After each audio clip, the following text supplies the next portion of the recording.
है guys, CTET के result पर जो इलाहाबाद हाईकोर्ट से जो खबर गई कि सीटेट के रिजल्ट में जो बीएड कैंडिडेट हैं और जो पेपर वन अप्लाई किए हैं या जिनका रिजल्ट हो गया है पेपर वन का, उनके रिजल्ट पर स्टे लगाने के लिए, रोक लगाने के लिए जो रिक्वेस्ट गया है, उसके बाद मैंने भी आप लोग को उसकी पूरी जानकारी दी। उसके बाद कुछ कंफ्यूजन काफी लोगों के मन में है कि जो ये सीटेट का रिजल्ट है, क्या 6 to 8 का भी रिजल्ट अभी रुक जाएगा, या दूसरा क्वेश्चन ये भी है कि इससे कौन कौन से स्टेट की कौन कौन सी भर्ती प्रभावित होगी, और तीसरा क्वेश्चन है कि क्या अब ये सीटेट जुलाई में हो पाएगा। तो जो मैंने लास्ट वीडियो बनाया था उस जो कोर्ट में जो पहुंची है, कोर्ट की जो नोटिस पहुंची है उसको लेकर, तो उस पर ये सारे कमेंट मैंने लगातार देखे कई लोगों के।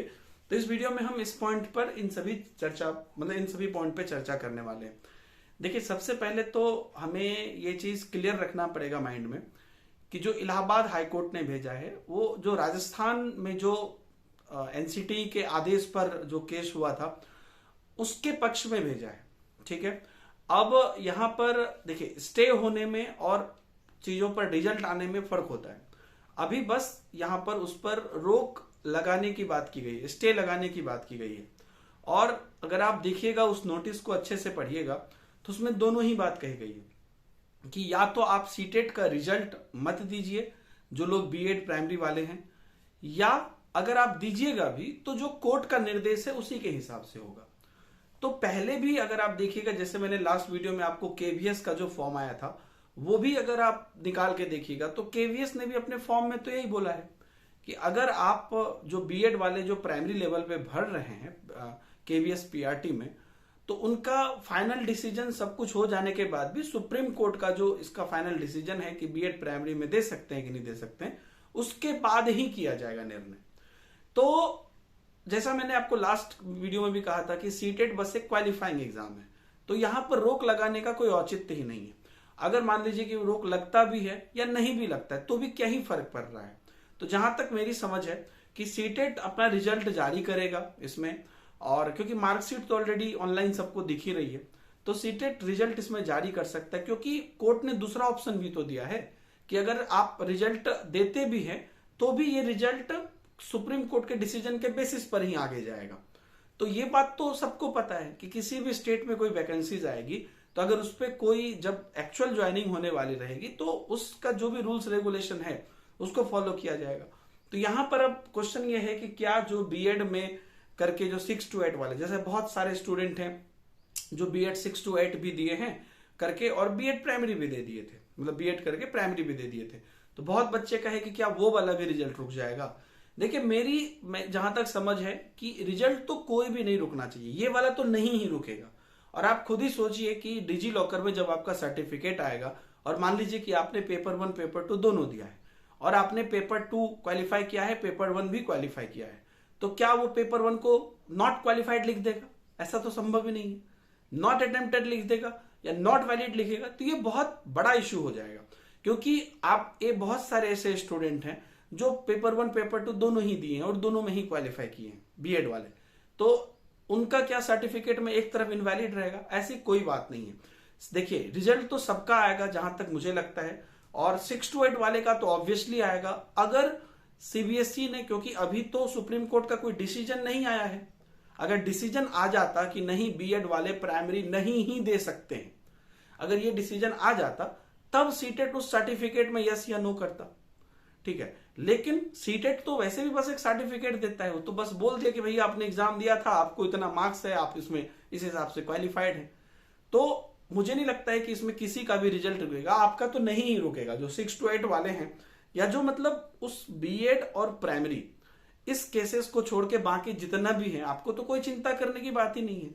लेकिन मेरा यह कहना है कि बीएड प्लस प्राइमरी भी अगर आप हैं तो भी आपको चिंता करने की बात नहीं है, क्योंकि सीटेट अपने हिसाब से रिजल्ट निकालेगा। क्योंकि कोर्ट ने भी बोला है कि आप निकालिएगा तो निकाल सकते हैं, लेकिन उसका जो कल को कोई भर्ती होगा वो सुप्रीम कोर्ट के नियम के अनुसार होगा। तो सीटेट ने कभी ऐसा मना भी नहीं किया है कि आप भर्ती सुप्रीम कोर्ट के कोई भी फाइनल नियम के अनुसार नहीं करिए। सीटेट तो हमेशा अपने देखिएगा इन्फॉर्मेशन बुलेटिन में लिख के रखता है कि ये बस एक एलिजिबिलिटी सर्टिफिकेट है, और जो भी आगे इवन दो रिजर्वेशन पे भी वो बोलता है कि depend on the state, depend on the situation, उनका जो रिक्वायरमेंट है उस हिसाब से वो होगा। तो इसमें कहीं कोई दो मत नहीं है, सबका आएगा। और कब तक आएगा, तो मैंने ये भी बोल दिया था कि अप्रैल के लास्ट तक में डिजी लॉकर में सबका सर्टिफिकेट आ जाने की उम्मीद है अभी तक के हिसाब से। अब अगर और कोई कोर्ट में दांव पेच लग गया या कोई बात हो गया तो अलग बात है। दूसरा चीज है कि इससे कौन कौन से स्टेट की या कौन कौन सी भर्ती प्रभावित होगी। देखिए दोस्तों, सिंपल सी बात है कि ये मामला सुप्रीम कोर्ट में, कोई भी मामला अगर सुप्रीम कोर्ट चला जाता है तो वो पूरा देश प्रभावित होता है। तो अब यहां पर जो भी हमें आगे भर्ती आने वाली है, अब ये उस भर्ती पर निर्भर करता है, क्योंकि अगर मान लीजिए कि कोई भी चीज कंट्री लेवल पे चल रही है तो बहुत सारे लोग, मैंने देखा बहुत सारे लोग बोल रहे हैं कि ये यूपी में हुआ है तो बस यूपी प्रभावित होगा, या राजस्थान का है तो बस राजस्थान प्रभावित होगा, तो फिर केंद्रीय विद्यालय क्यों प्रभावित हुआ? कभी आपने सोचा? लास्ट वीडियो में मैंने दिखाया था ना आपको, आपने भी देखा होगा कि केंद्रीय विद्यालय की जो पीआरटी की वैकेंसी है उसमें वो क्लियरली नीचे लिखे हुए हैं कि अगर आप बीएड और प्राइमरी हैं तो आप जो सुप्रीम कोर्ट का फाइनल आदेश होगा उसी हिसाब से होगा। तो जब भी कोई चीज स्टेट लेवल पे होती है तो उससे स्टेट प्रभावित होती है। लेकिन ये सिंपल सी बात है, जब एनसीटीई का कोई मामला है और एनसीटीई के कोई डिसीजन, तो एनसीटीई का डिसीजन आपको लगता है कि हर स्टेट के लिए अलग अलग होगा? ऐसा नहीं है।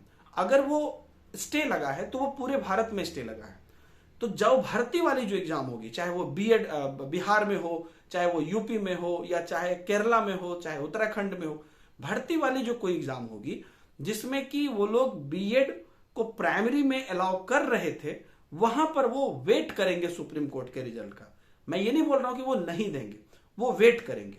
ठीक है, अगर जैसे कोई कल को बिहार टेट ही उनको निकालनी पड़ी, इन केस, ऐसे तो मुझे तो अभी नहीं लग रहा है, लेकिन अगर निकालते हैं, या कल को मान लीजिए यूपी टेट निकालते हैं, या कल को मान लीजिए कोई भी स्टेट का टेट निकाल, कल को DSSS भी निकलती है, तो अगर तब तक में सुप्रीम कोर्ट का डिसीजन उस डेट तक में, जिस डेट तक में एडवर्टीजमेंट वो आया है, तो उस डेट तक में अगर सुप्रीम कोर्ट का डिसीजन नहीं आएगा तो वो वही लाइन लिखेंगे जो केवीएस ने लिखा था कि बीएड वाले दे सकते हैं ब्रिज कोर्स के साथ प्राइमरी लेवल पे। कंडीशन ये रहेगा कि सुप्रीम कोर्ट का जो डिसीजन होगा वो होगा। क्योंकि आप मेरी बात समझिए, यूट्यूब पे बहुत लोग बहुत बात करते हैं आपको खुश करने के लिए या जो भी, लेकिन सच्चाई यही बात है कि एनसीटी का रूल कंट्री वाइज सेम रहता है, और एनसीटी के अगर किसी रूल पे कोई पेच लगा है तो वो पूरी कंट्री के लिए है। तो आगे कोई भी भर्ती होगी तो क्योंकि वो बीएड प्राइमरी का मामला सुप्रीम कोर्ट में है, तो किसी भी राज्य को मुझे नहीं लगता है कि ये पावर है कि वो उसके अगेंस्ट जा सके, तो वो उस चीज पर होल्ड लगा सकती है। या उसमें प्रॉब्लम तो होगी थोड़ी सी, क्योंकि अगर उनको भर्ती निकालनी है और होल्ड लग गया तो इन बच्चों का फिर क्या होगा। तो इसलिए मैं बोल रहा हूं कि इससे अभी पूरा कंट्री प्रभावित है, क्योंकि एनसीटीई का मामला है और सुप्रीम कोर्ट में, और एनसीटीई का डिसीजन सारे स्टेट के लिए है। तो अब जैसे ही भर्ती आती है उसके बाद और क्लियर पता चलेगा, लेकिन अभी की तो मेरी समझ इसमें यही है। और है कि क्या अगला सीटेट अब जुलाई में हो पाएगा, जो कि उम्मीद जताई जा रही थी। देखिए, जहां तक मुझे लगता है ना, मैं फिर से बोल रहा हूं, सीबीएसई इन सभी चीजों से प्रभावित नहीं होगा।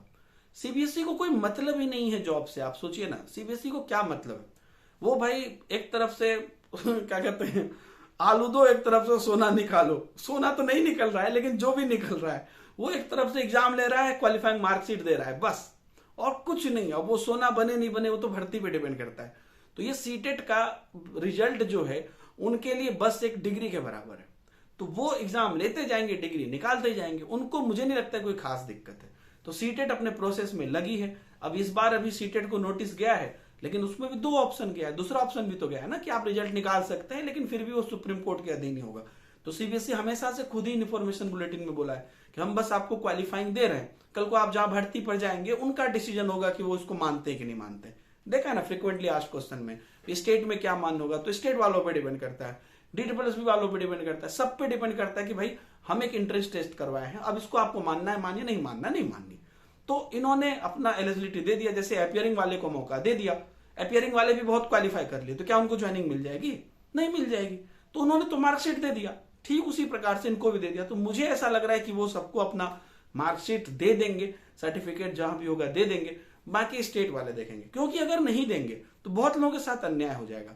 कल भी मुझे आसाम से कई बच्चों का आया, अगर उनको मार्कशीट टाइम पर नहीं मिलता है, उनकी ज्वाइनिंग नहीं हो जाएगी, नहीं हो पाएगी। तो इसलिए मुझे नहीं लगता है कि सीटेट को इसमें रोक लगाना चाहिए, और रोक लगाएगा भी नहीं। बाकी आगे के अपडेट के लिए आप बने रहिए। ये सारी अभी तक की update. Thank you very much, bye, जय हिंद।